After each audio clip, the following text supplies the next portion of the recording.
The Joint House panel conducted its first hearing on fake news. Now here's a recap of what happened at the lower chamber. Out of 40 social media personalities invited to a House hearing on fake news, only 3 resource persons showed up. Itong mga to, ang tatapang nila eh. Ang tatapang sa pagmumura, nang wala tayong kalaban-laban. Ngayon, pag kaharap dito, hindi makaharap dito. Oh, mga takot din pala yung mga yan eh. Elizabeth Joey Cruz, nga nakikinig po sa atin ngayon, nanonood ngayon. Humarap ka dito, kumatapang ka. Hirap sa iyo nagmumura ka.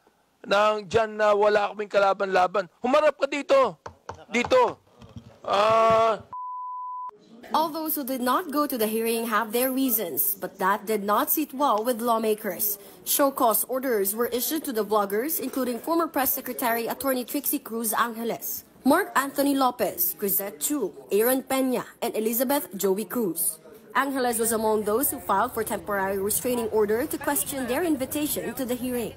Ito ay paraan para malimit yung space o yung democratic space para makapagsalita at makapagpahayag.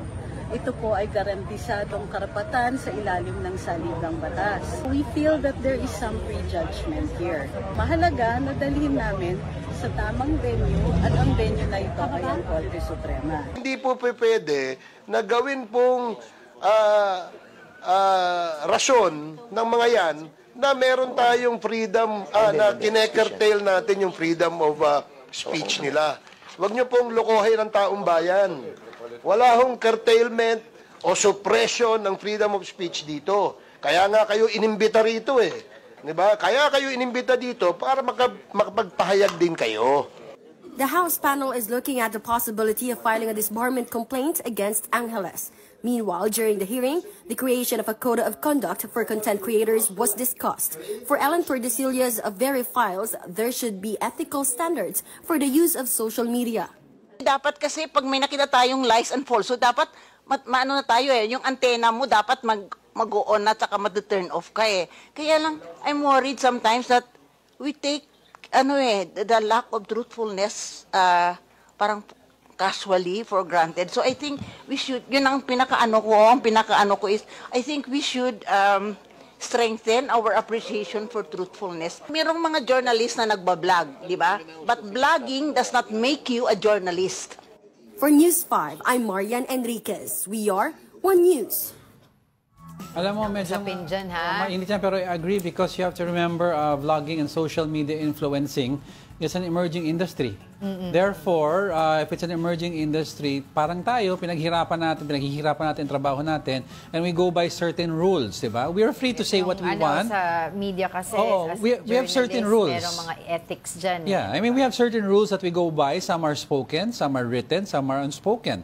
Sa kanila naman, di ba, you should also have a certain set of rules that will guide you thoroughly how to go about yourself, because let's face it, you have millions and millions of viewers in your account sa mga matataas na ito. And what you say could be taken as gospel truth by your viewers, di ba, and your followers, which is very dangerous. Kaya nga, di ba sinasabi na, sige, freedom of expression, pero freedom of expression naman comes with accountability and responsibility. Yes. Importante na hindi porket meron akong, sabi ko rin to kanina, hindi porket meron akong kalayaan na makapagsalita, pwede na akong magsalita ng libelous against somebody. We're not saying that they're all libelous. No, of course But we're not. saying there has to be written guidelines. Tsaka naman ang naman dito sa sa invitation pa lang lamang ito eh, 'di ba? So tatanungin sila, siguro di natin alam kung ano itatanong sa kanila kasi di naman sila sumipot, 'di ba? So pero yun, dumiretso na sila kaagad sa Supreme Court kasi nga parang curtailment nga daw ito ng freedom naging curtailment ang invitation?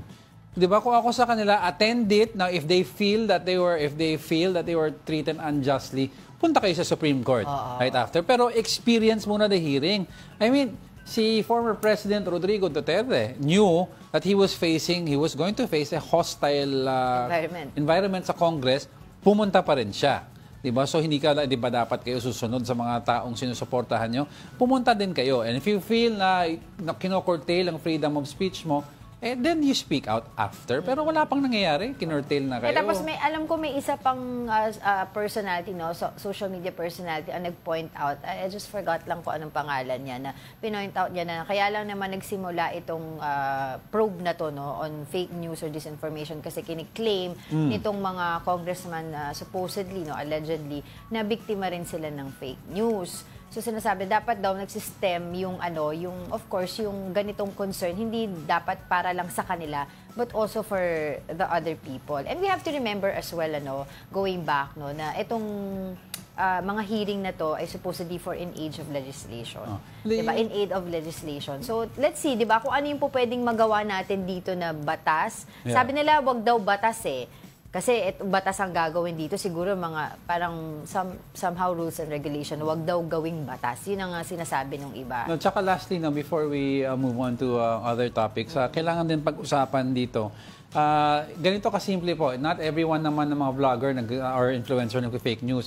Pero very dangerous ang practice ang ginagawa sa karamihan sa mga social media influencer by practicing clickbait titles.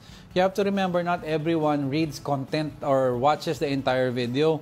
So, ang clickbait mo, you're stating something. Usually kasi, you'll state something sila, tapos iba ang content. Iba pala yung content. Ang problema, iba sa atin, kunyari sabihin mo, walang pasok. Yan ang headline mo sa video mo. Yung pala, walang pasok last year, sasabihin niya. O, walang pasok 2 years ago. May mga ganun ako na-encounter. That's why it's also our responsibility, tayo yung mga nagbabasa din sa social media, na i-double check ninyo. Diba yung mga... No, but I'm just saying, the responsibility also lies in the person who produces the content.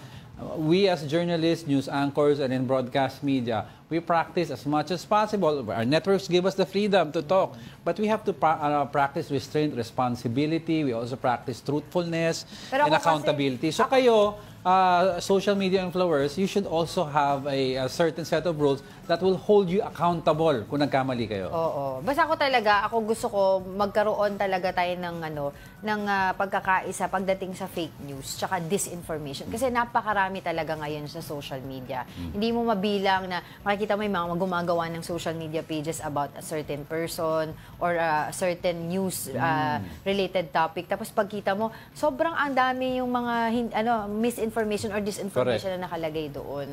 Alright, let's continue.